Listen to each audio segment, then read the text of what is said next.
brainwashing. This chapter is going to focus on the process of brainwashing and all the components that come with it.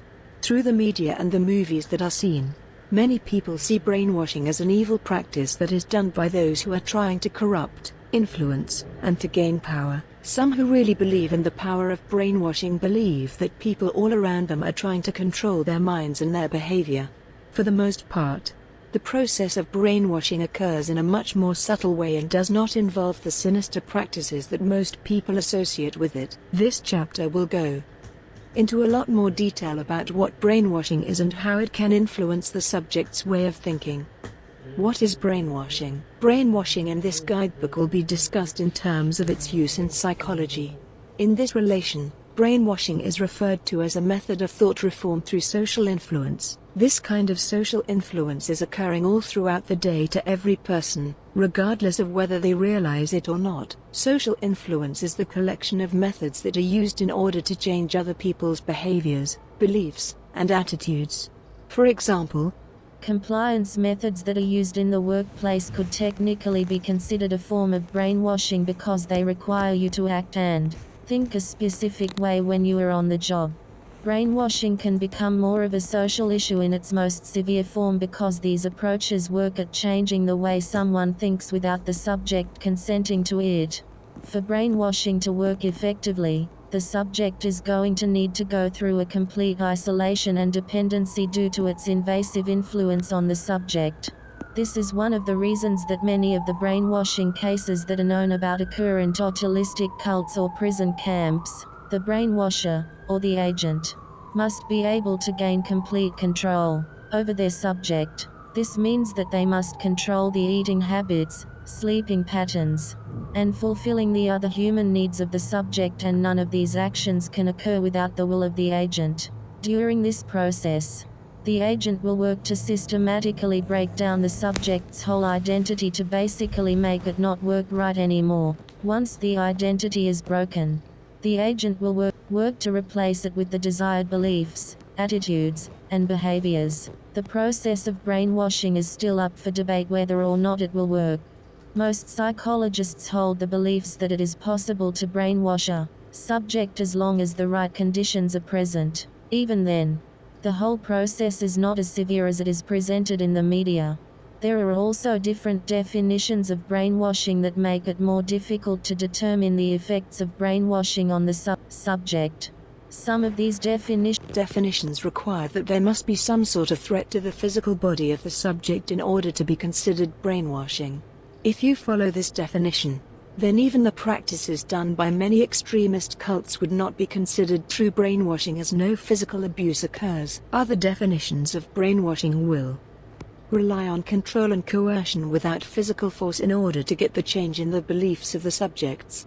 Either way, experts believe that the effect of brainwashing, even under the ideal conditions, is only a short-term occurrence. They believe that the old identity of the subject is not completely eradicated with the practice, rather, it is put into hiding and will return once the new identity is not reinforced anymore. Robert J. Lifton came up with some interesting thoughts on brainwashing in the 1950s after he studied prisoners of the Chinese and Korean war camps. During his observations, he determined that these prisoners underwent a multi-step process to brainwashing.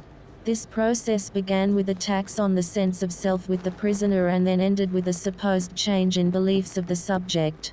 There are 10 steps that Lifton defined for the brainwashing process in the subjects that he studied. These included 1. An assault on the identity of the subject. 2. Forcing guilt on the subject. 3.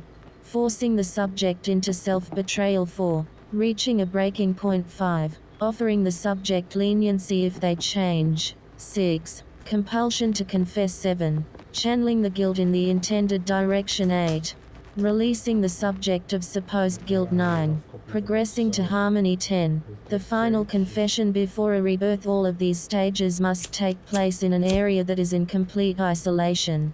This means that all of the normal social references that the subject is used to coming in contact with are unavailable. In addition, mind-clouding techniques will be employed in order to expedite the process, such as malnutrition and sleep deprivation. While this might not be true of all brainwashing cases, Often there is a presence of some sort of physical harm which contributes to the target having difficulty in thinking independently and critically like they normally would. Steps used while Lifton separated the steps of the brainwashing process into 10 steps. Modern psychologists organize it into 3 stages in order to better understand what goes on for the subject during this process. These 3 stages include the breaking down of the self, introducing the idea of salvation to the subject, and the rebuilding of the self of the subject. Understanding each of these stages and the process that happens with each of them can help you to understand what is going on to the identity of the subject with this process. Breaking down of self. The first stage of the brainwashing process is the breaking down of the self. During this process, the agent wants to break up the old identity of the subject in order to make them feel more vulnerable and open to the desired new identity. This step is necessary in order to continue on the process. The agent is not going to be very successful with their endeavors if the subject is still firmly set in their resolve and their old identity. Breaking up this identity and making the person question the things around them can make it easier to change the identity in the later steps. This is done through several steps including assault on the identity of the subject, brining on guilt, self-betrayal, and then reaching the breaking point. Assault on identity. The assault on the identity of the subject is basically the systematic attack on the subject's sense of self, or their ego or identity along with their core system of belief. It makes the subject question who they are by making them think that everything they have ever known is wrong. The agent will spend a great deal of time denying everything that the subject is. In prisoner camps, for example, the agent will say things like "You are not defending freedom, you are not a man, and you are not a soldier." The subject will be under attacks like these constantly for days up to months. This is done in order to exhaust the subjects so that they become disoriented, confused, and exhausted. When the subject reaches this kind of state, their beliefs will start to seem less solid and they might start to believe the things that they are told. Guilt. Once the subject has gone through the assault on their identity, they will enter the stage of guilt. The subject will be constantly told that they are bad while going through this new identity crisis that has been brought on. This is done in order to bring a large sense of guilt onto the subject.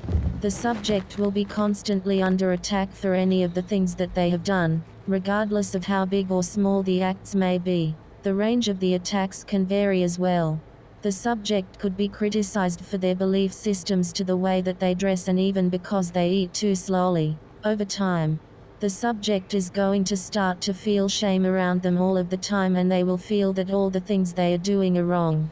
This can help to make them feel more vulnerable and likely to go along with the new identity the agent wants to produce. Self-betrayal. Now that the subject has been led to believe that they are bad and that all of their actions are undesirable, the agent is going to work to force the subject to admit that they are bad. At this point, the subject is drowning in their own guilt and feeling very disoriented. Through the continuance of the mental attacks, the threat of some great physical harm, or a combination of the two, the agent will be able to force the subject to denounce his old identity. This can include a wide variety of things such as getting the subject to denounce their own peers, friends, and family who share the same belief system as them. While this process may take a while to occur, once it does, the subject will feel like he betrayed those that he feels loyal to. This will also increase the shame as well as the loss of identity that the target is already feeling, further breaking down the identity of the subject. Breaking point. By this point, the subject is feeling very broken down and disoriented. They may be asking questions such as "Where am I? Who am I and what should I do?" The subject is in an identity crisis at this point and is going through some deep shame, since they have betrayed all of the beliefs and the people that he has always known. The subject is going to go through a nervous breakdown. In psychology, this just means a collection of severe symptoms that often indicate a large number of supposed psychological disturbances.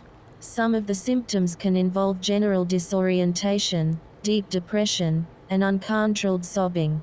The subject may have the feelings of being completely lost along with having a loose grip on reality. Once the subject reaches this breaking point, They will have lost their sense of self, and the agent will pretty much be able to do whatever they want with them at this point, since the subject has lost their understanding of what is going on around them and who they are. Also at this point, the agent will set up the various temptations that are necessary in order to convert the subject towards a new belief system. The new system will be set up in a way to offer salvation to the subject from the misery that they are feeling. Possibility of salvation. After the agent has been effective at breaking down the self of the subject, it is time to move on to the next step. This step involves offering the subject the possibility of salvation only if they are willing to turn away from their former belief system and instead embrace the new one that is being offered. The subject is given the chance to understand what is around them, are told that they would be good again and that they would feel better if they would just follow the new desired path. There are 4 steps that are included in this stage of the brainwashing process: leniency, compulsion to confession, channeling of the guilt, and releasing of the guilt. Leniency is the "I can help you" stage. The subject has been broken down and forced to turn away from the people and the beliefs that they have held onto for so many years. They have been told that they are bad and that everything they do is wrong. The subject is going to feel lost and all alone in the world, shameful at all of the bad things that they have done and wondering which way they can turn. When they reach this stage, the agent is able to offer them some form of release by offering to help them. This will often be in the form of a reprieve from the abuse the subject has incurred or some other small kindness. For example, the agent can offer a little extra food or a drink of water to the subject, or even take a few moments to ask the subject personal questions about home and loved ones. In the subject's current state, these small acts of kindness will seem like a big deal, resulting in the subject feeling a big sense of gratitude and relief towards the agent. Often these feelings are way out of proportion in comparison to the offering that has been made. In some instances, the subject may feel like the agent has done the act of saving their life rather than just offering a small service. This distortion of events works in the favor of the agent, as the subject is now going to gain ties of loyalty with the agent rather than things of the past. Compulsion to confession. Once the agent has been able to gain the trust of their subject, they will try to get a confession out of the process. This stage is often known as the "you can help yourself." During this stage of the brainwashing process, the subject starts to see the differences between the pain and guilt that they felt during the identity assault and the relief that they are feeling from the sudden leniency that is offered. If the brainwashing process is effective, the subject may even start to feel a desire to reciprocate some of the kindness that has been offered to them by the agent. When this occurs, the agent will be able to present the idea of confession as a possible means to relieving the subject of the pain and guilt that they are feeling. The subject will then be led through a process of confessing all of the wrongs and sins that they have done in the past. Of course, these wrongs and sins will be in relation to how they affect the new identity that is being created. For example, if the subject is a prisoner of war, this step will allow them to confess the wrongs that they did by defending freedom or fighting against the regime of the other country. Even if these are not necessarily wrongs or sins, they go against the new ideology that the regime is always right, and so they must be confessed. Channeling of guilt. Once the subject enters the channeling of guilt step, they have been undergoing the assault of their self for many months. By the time the subject reaches this point in the brainwashing process, they are able to feel the guilt and the shame that has been put on them, but it has pretty much lost its meaning. They are not able to tell you exactly what they have done wrong to make them feel this way, they just know that they are wrong. The agent will be able to use the blank slate of the subject in order to explain why they are in the pain that they are feeling. The agent will be able to attach the sense of guilt that the subject is feeling to whatever they want.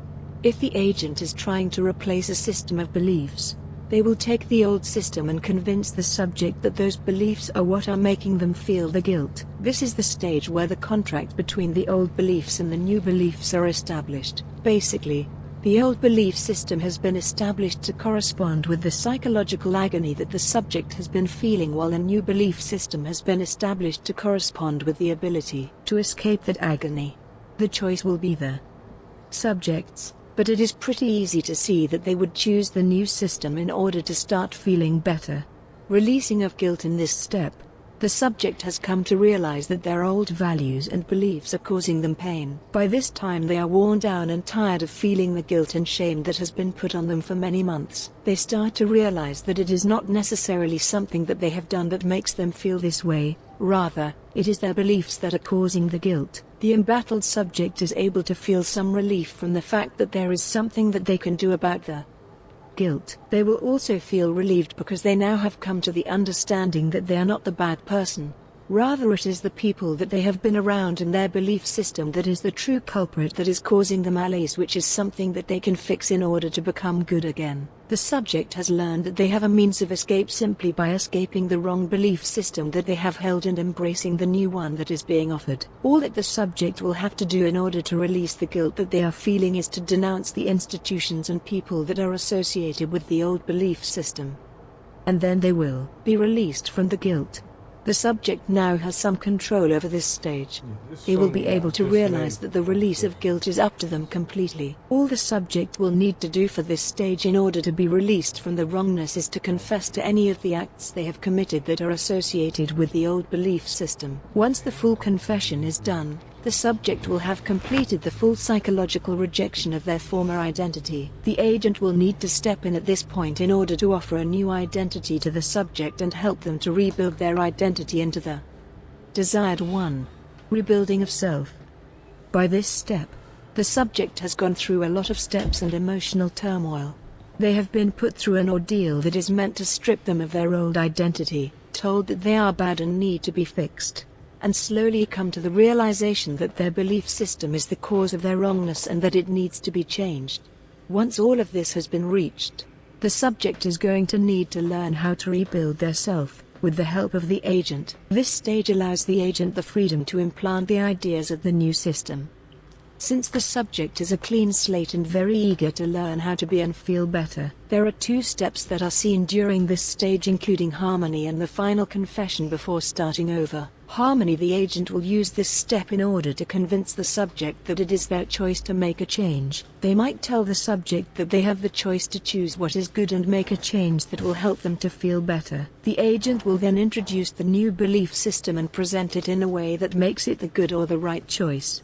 During this stage, the agent will stop the abuse and instead make a point of offering the subject mental calm and physical comfort. The point of doing this is to align the old beliefs with the pain and suffering while aligning the new beliefs with happiness and relief. This stage is set up so that the subject is given the choice of which road to take, even though it really is not up to them. The subject must use this stage to choose between the old beliefs and the new beliefs, effectively determining how they are going to feel for the rest of their lives.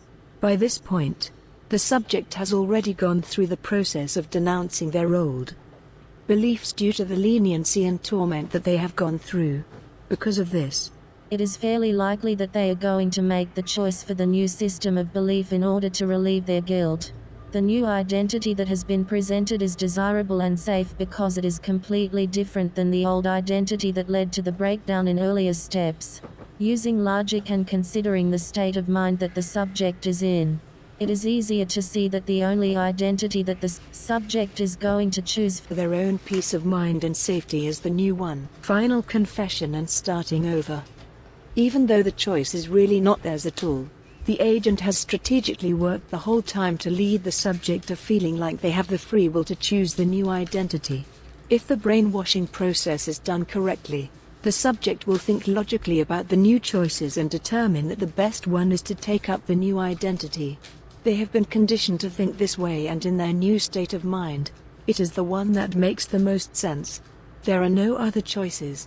Choosing the new identity allows them to be relieved from the guilt that they feel and leads to happiness, while choosing the old identity leads to pain and guilt. If for some reason the subject did deny the new identity, there would be a backtracking in the whole brainwashing process and they would be forced to undergo it all again in order to end up with the desired results.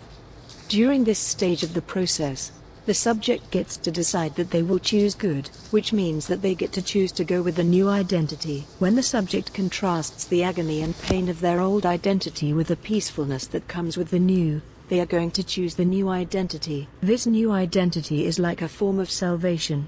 It is the thing that helps them to feel good and not have to deal with guilt and unhappiness anymore.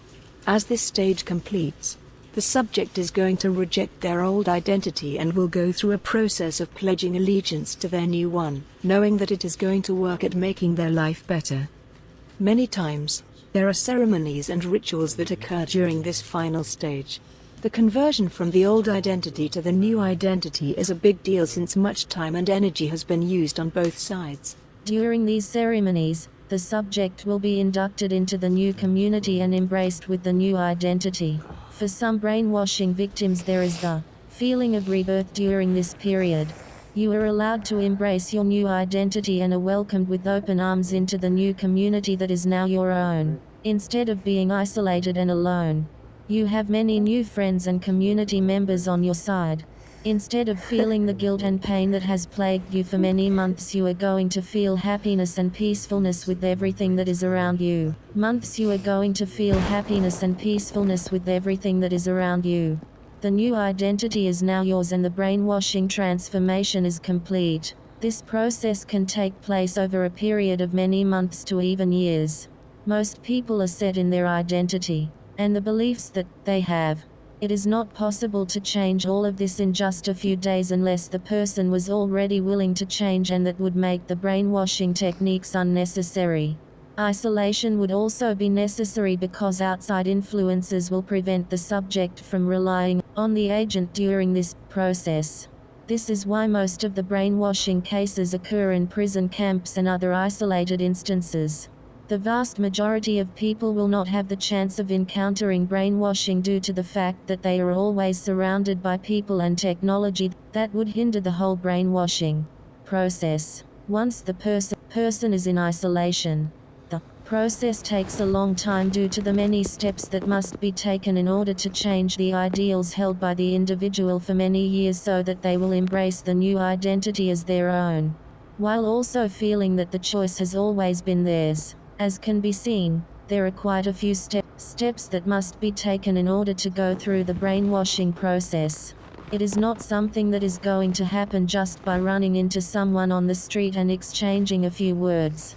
It requires the isolation and time to convince the subject that everything they know is wrong and that they are a bad person. It then continues on with trying to force out a confession that the subject is bad and that they want to renounce all of the things that they have done that are bad due to their old identity. Finally, the subject will be led in the direction of believing that they can change for the better if they just abandon their old ideas and throughout history, people have been claiming that they committed terrible wrongs because they had been brainwashed. It was an excuse that many would claim, hoping to save their own lives or to get away with a mass murder or some other crime against humanity. It might even be something as simple as stealing from another person. Whatever the action was, brainwashing was an easy defense because it took the responsibility of the action away from the accused, and it was difficult to prove whether someone had been brainwashed or not. Whether brainwashing pleas can be used as a defense in the courtroom is up to some debate. Many experts feel that by allowing this defense into the courtroom, the courts would become overwhelmed with false claims of brainwashing, and the resources for proving or disproving this defense would be more than the courts could handle. Despite this, there have been some cases brought to court that may show the validity of brainwashing as a defense for crimes committed. The first example of this happened in 1976. Patty Hearst, the heiress to a large publishing fortune, used the defense of brainwashing when she stood trial for a bank robbery. In the early 1970s, Hearst was kidnapped by the SLA, the Symbionese Liberation Army, and ended up joining this group. During the trial, Hearst reported that she had been locked up in a closet for at least a few days after she had been kidnapped. While in the closet, Hearst stated that she was afraid of her life, brutalized, tired, and was not fed while members of the SLA bombarded her with their ideology against a capitalist country. Within the 2 months of her kidnapping, Patty had changed her name while also issuing a statement saying that her family were pig Hearsts, and then appeared on the security tape of a bank robbing it along with those who had kidnapped her. In 1976, Patty Hearst stood trial for this bank robbery and was defended by F. Lee Bailey. In the defense, it was claimed that Hearst had been brainwashed by the SLA. This brainwashing had forced Hearst to commit a crime that she would have never done under any other circumstance. In the mental state that she was under with the brainwashing, she was not able to tell the difference between right and wrong and therefore should not be found guilty of the bank robbery. The court did not agree with this analysis and instead found her guilty and placed her in prison for 7 years. Just a few years later, President Carter commuted her sentence, so she only ended up spending 2 years in total in prison. Lee Boyd-Malvo case. Another well-known brainwashing defense is the Lee Boyd-Malvo case. This case used the defense of insanity by brainwashing, and it ended up in the courtrooms about 30 years after the Patty Hearst case. In 2002, Lee Boyd-Malvo was on trial for the role that he played in the sniper attacks that occurred around and in Washington, D.C. Malvo, who was 17 at the time, and John Allen Muhammad, 42, ended up killing 10 people and wounding 3 during the killing spree. The defense that was used for this case was that the teenage Malvo had been brainwashed by Muhammad so that he would commit the crimes. Just like in the Hearst case, the defense claimed that Malvo would not have committed these crimes if he had not been under the control of Muhammad. According to the background story used by the defense, Malvo had been abandoned by his mother on the island of Antigua in the Caribbean when he was 15 years old. Muhammad met the boy and brought him into the United States in 2001. Muhammad was an Army veteran at the time and worked to fill the head of the teen with visions of race war that was impending. To that end, Malvo was trained to be an expert marksman. In addition to sharing these ideas with Malvo, Muhammad isolated Malvo from others while being steeped in the vitriolic and idiosyncratic brand of Islam that Muhammad followed, along with a strict exercise regimen and diet. All of this is believed to have been a part of the brainwashing process on the young Malvo. The defense argued that because of his time spent with Muhammad, Malvo had been brainwashed, and because of this, he was not capable of telling what was right from what was wrong. Despite the efforts of the defense, Malvo was found to be guilty and had a sentence of life in prison without any chance of parole. In a separate trial, Muhammad was sentenced to the death penalty. So far, it does not seem like brainwashing will gain much ground as a form of defense in the courtroom. To start with, it is much too difficult to prove that a defendant has been brainwashed in the first place. Next, it is very unlikely that someone has been brainwashed and instead the defense is just using it as a means to get a lighter sentence or the actions of their client forgiven. In addition, many juries seem to find the idea of brainwashing completely ridiculous. Overall, this defense will probably not see much strength growing in the courtroom. Common tactics used in brainwashing. Brainwashing is not always as intense as what has been described so far in this chapter. The methods described are used for true brainwashing and are rarely done to the subject. There are many other types of brainwashing that actually happen on a day-to-day basis. They might not work to make you completely give up your old identity in favor of a new one, but they do work to help shift your thoughts and ideas on what is going on around you. This section is going to focus on some of the tactics that are often used during the brainwashing process, regardless of whether it is true brainwashing or not. Hypnosis, which will be discussed in more detail in the next chapter, is a form of brainwashing in some circumstances. Hypnosis is basically the induction of a high state of suggestibility. This state is often disguised thinly as meditation or relaxation. During the process of hypnosis, the agent is able to suggest things to the subject in hopes of getting them to act or react in a certain way. Many people are familiar with hypnosis from the stage shows they have seen. It is also often used as a way to improve health. Peer pressure. Everyone has an innate need to belong. This could be with a particular group, their family, friends, and the community. With the peer pressure tactic, there is a suppression of the doubt that the subject feels, along with getting rid of their resistance to new ideas by exploiting this strong need to belong. If done right, the subject may be more willing to try out new things, be less shy around new people, and may have an easier time making new friends.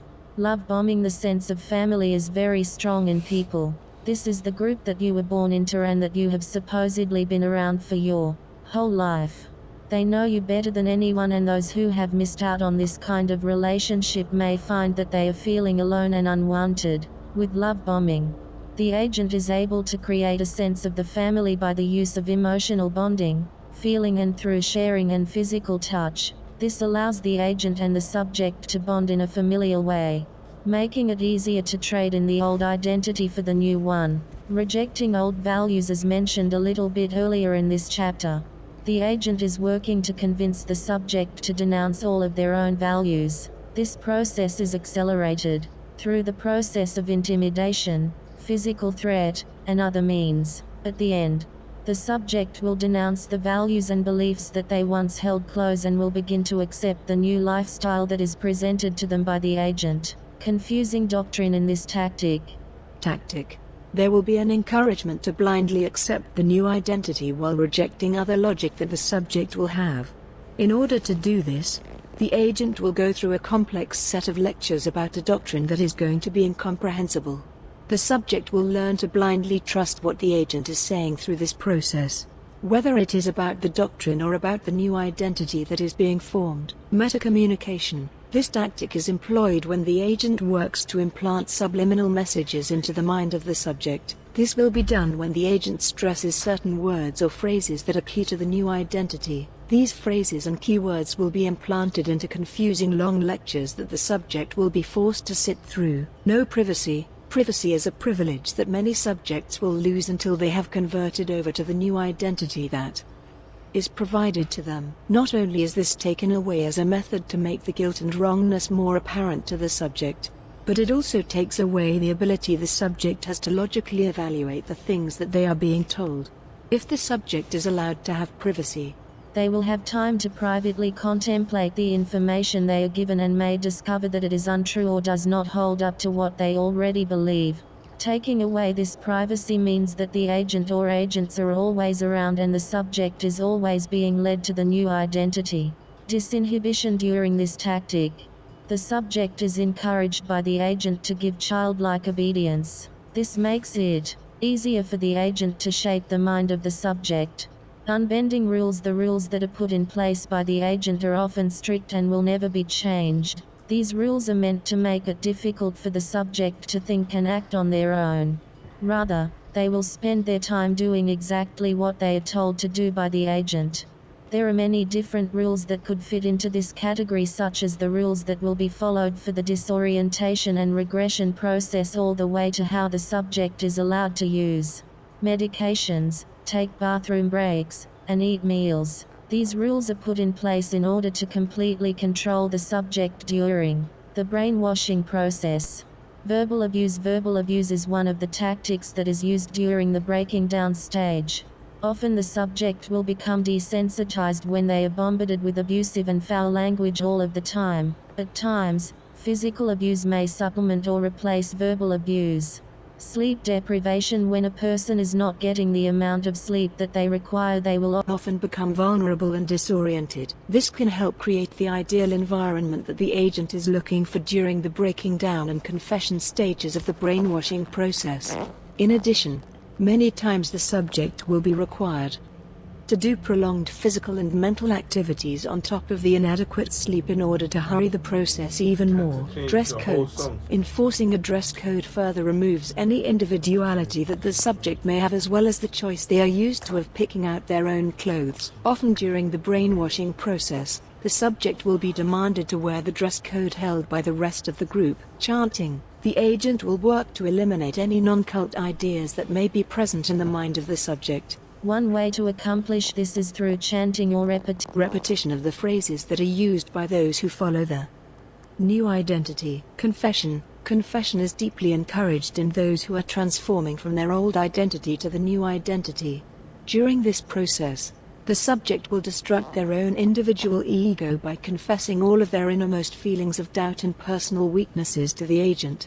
Once they are able to let go of these things, the introduction of the new identity is able to occur. Financial commitment. In some cases, there will be financial contributions which must be met. This can help the agent in several ways. First, the financial commitment allows an increased dependence of the subject on the group because the subject may be burning bridges to their past. They will donate different assets, whether it is their car, house, money, or some other financial contribution, in the hopes that they will be able to get over their shame and guilt.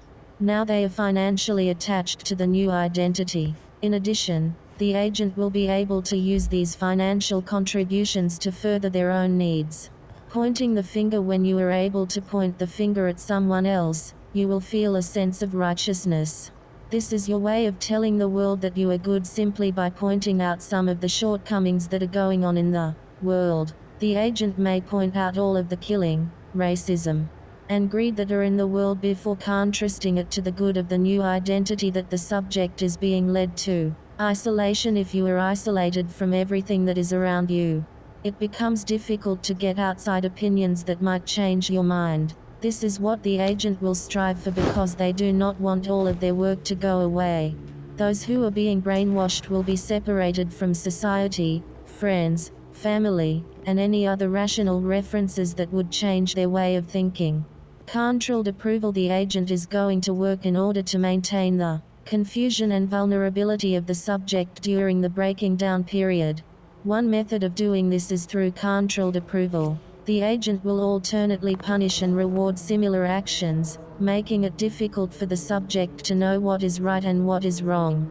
Change of diet: changing the amount of food the subject is allowed to consume is another tactic used to create disorientation while increasing the susceptibility of the subject to emotional arousal. When the agent dramatically decreases the amount of food that the subject is allowed to consume, they are depriving the subject's nervous system of the nutrients that are necessary to thrive. Adding drugs to the mix may also be added into this category. Games are sometimes used in order to induce more dependence on the group. Games will be introduced and most of them will have really obscure rules that the subject will not understand.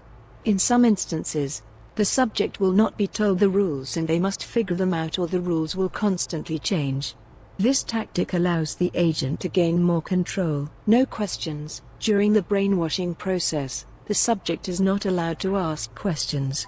Questions promote individual thinking, and this is dangerous to the brainwashing practice. When no questions are allowed, it helps the agent accomplish an automatic acceptance from the subject to the new identity. Guilt: the subject has been told that they are bad and that everything they do is bad. Guilt is a common tactic that is used by the agent in order to make the subject question their beliefs and what is going on around them.